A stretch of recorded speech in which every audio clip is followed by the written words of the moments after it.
आदरणीय परिवारजन नमस्कार। आज मैं जिंदगी की बात में मनुष्य इतना भयभीत क्यों, अज्ञात भय की बीमारी को कैसे दूर भगाएं, इस बारे में अपनी बात शेयर करूंगा। दुनिया भर में प्रसिद्ध महाग्रंथ भगवद गीता पवित्र पुस्तक, जिसमें भगवान श्री कृष्ण जी द्वारा हरियाणा के कुरुक्षेत्र में ज्योतिषार नामक स्थान पर जगत के प्राणी मात्र के कल्याण के लिए उपदेश दिए गए, जिसमें बताया गया है कि परिवर्तन ही संसार का नियम। जी हाँ, परिवर्तन प्रकृति का नियम है जो सत्य है, और हम उस प्रकृति के एक अवयव हैं, एलिमेंट है। मनुष्य के जीवन में जब कभी कोई भी सामूहिक संकट आ जाए तो सबसे पहले एक भय का माहौल पैदा होता है। यह संकट या विपत्ति क्या है, कैसा है? यह भय डर मनुष्य के मन मस्तिष्क की अनिश्चितता के कारण बनता है, और यह मनुष्य के अंदर संचार और समझ को रोकता है। ये जानने की कोशिश बहुत कम लोग करते हैं। अधिकतर लोग तो अफवाहों के बाजार में ही बड़ी तफरी के साथ सैर करते हैं। इसके बारे में महान दार्शनिक भगवान रजनीश ओशो का एक संदर्भ है जो एक कहानी के रूप में याद आती है। एक कस्बे के बाहर एक फकीर की झोपड़ी थी। एक शाम को बड़ा अंधेरा आ रहा था। फकीर अपनी झोपड़ी के बाहर बैठा, तभी एक काली छाया उस कस्बे गांव की तरफ जाती हुई मालूम पड़ती है। उसने काली छाया को रोककर पूछा, तुम कौन हो? उस काली छाया ने कहा, मैं तो मौत हूँ और इस कस्बे में जा रहे हैं क्योंकि महामारी आने वाली है। उस फकीर ने पूछा, इसमें कितने लोगों को मरना पड़ेगा? मौत ने कहा, बस 5,000 लोग। महीने भर में महामारी फैल गई, करीब 50,000 लोग मरे। फकीर बहुत हैरान हुआ। पहले तो मायावी इंसान ही धोखा देता था, अब तो मौत भी धोखा देने लगी है। फकीर बैठा रहा और काली छाया मौत का इंतजार करता रहा। जब काली छाया मौत लौटे तो उससे पूछूंगा ऐसा क्यों हुआ। कुछ समय बाद काली छाया मौत वापस आई तो फकीर ने उससे रोका और पूछा, आपने तो कहा था कि 5,000 लोग मरेंगे, पर यहाँ तो 50,000 लोग मर चुके थे। तब काली छाया मौत ने कहा, मैंने तो केवल 5,000 ही मारे, बाकी तो भय से डर से मर गए हैं। उन लोगों से मेरा कोई संबंध नहीं। यह कहानी इंसान के मन स्थिति का एक सच है जो यह बताती है कि इंसान की बुनियादी कमजोरियों में यह एक बहुत बड़ी कमजोरी है। यह बड़ी कमजोरी भय, डर, फियर है, जिसका सामना हम लोग नहीं करना चाहते। भय को अपने भीतर पालते हुए जीवन जीते हैं। भय से हम भीतर से ही मर जाते हैं और बाहर बाहर जीवन जीते चले जाते हैं। भय या डर कोई बाहर से नहीं आता, वह भीतर से ही आता है। बल्कि सच तो यह है कि यह भय या डर भीतर ही विकसित होता रहता है। इसलिए हम लोगों का सबसे अहम कार्य है कि अपने अंदर के डर को भगाना। इस दुनिया में ज़्यादातर लोग डर के कारण मर जाते हैं, जैसा कि कोरोना काल में पूरी दुनिया में घटित हुआ। यह डर उन लोगों पर इस कदर हावी हो जाता है और वह उन्हें मौत की तरफ धकेल देता है। यदि आदमी डर को मार डाले तो वह सफल होकर दुनिया के लिए एक विशिष्ट उदाहरण बन जाता है, एक बहुत बड़ा प्रेरक बन जाता है।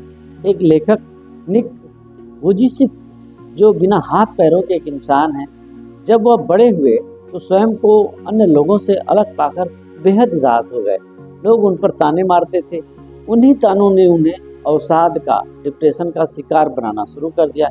एक दिन उन्होंने सोचा कि लोगों से डर कर वह अपने आप को खत्म कर रहे हैं। बस इसके बाद उन्होंने प्रतिज्ञा की कि मैं डर को मारूंगा, और उन्होंने डर को मारना शुरू कर दिया।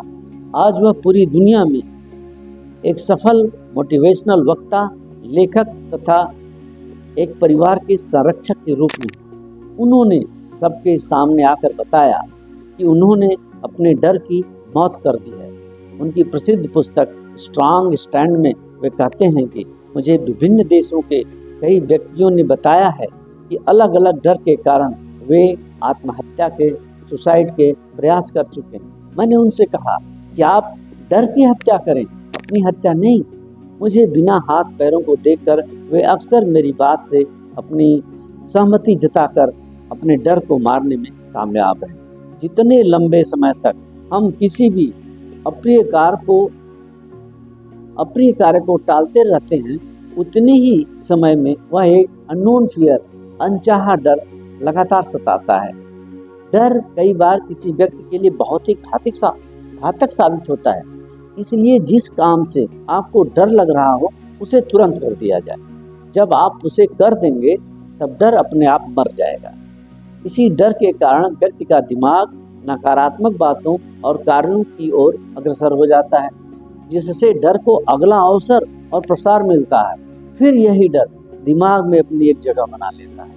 यही कारण है कि परीक्षा में असफल होने का डर, नौकरी न मिलने का डर, प्रेम में असफल होने का डर, किसी कार्य में सफलता न मिलने का डर लगातार बना रहता है। इन सब से बचने के लिए डर के कारण अनेक व्यक्तियों ने आत्महत्या भी कर ली है। इसमें आत्महत्या और दूसरे की जान लेने जैसे और हत्या जैसे घृणित कार्य भी हैं। डर उस घातक बीमारी की तरह है जो धीरे धीरे व्यक्ति के जीवन को खत्म कर देती है। इसलिए डर को दूर भगाने के लिए यह बहुत जरूरी है कि व्यक्ति उसी काम को बार बार करे और कई बार तैयारी के साथ उसी काम को करे जिससे उसे डर लगता है। डरने वाले काम को अगर तुरंत कर दिया जाए तो डर की मौत निश्चित है। डर खत्म हो जाता है। साथ ही साथ यदि सकारात्मक विचारों के साथ डर का, अननोन फियर का मुकाबला करें तो उसके अंदर किसी तरह की हीन भावना, नकारात्मक विचार कभी पैदा ही नहीं होगा और डर मरने लगता है। जब भय लगे तो शांत होकर भी बैठिए। इसी के बारे में रहीमदास जी ने कहा है, रही मन चुप हो बैठिए, देख दिनन के फेर, जब नीके दिन आई हैं, बनत न लगी है देर। अच्छा कार्य होने में देर नहीं लगेगी। जिस व्यक्ति में अच्छी सोच, दृढ़ इच्छा और आध्यात्मिक विचार होते हैं, ऐसे व्यक्ति के पास डर कभी पैदा ही नहीं होता। ऐसे में वह अपना जीवन अच्छे से, खुशहाल तरीके से जी सकता है। संत कबीरदास जी ने कहा है, जिन खोजा तिन पाइयां, गहरे पानी पैर, मैं बपुरा बूढ़न डरा, रहा किनारे बैठ। जो डर से, भय से किनारे बैठे रहते हैं, कुछ नहीं पाते। दृढ़ इच्छा और आध्यात्मिक सोच, यह आत्मबल और दृढ़ निश्चय से ही होता है। ऐसे ही जिंदगी में सुकून आता है। यही तो सफल जीवन है। जय हिंद, जय भारत के लोग, नमस्कार।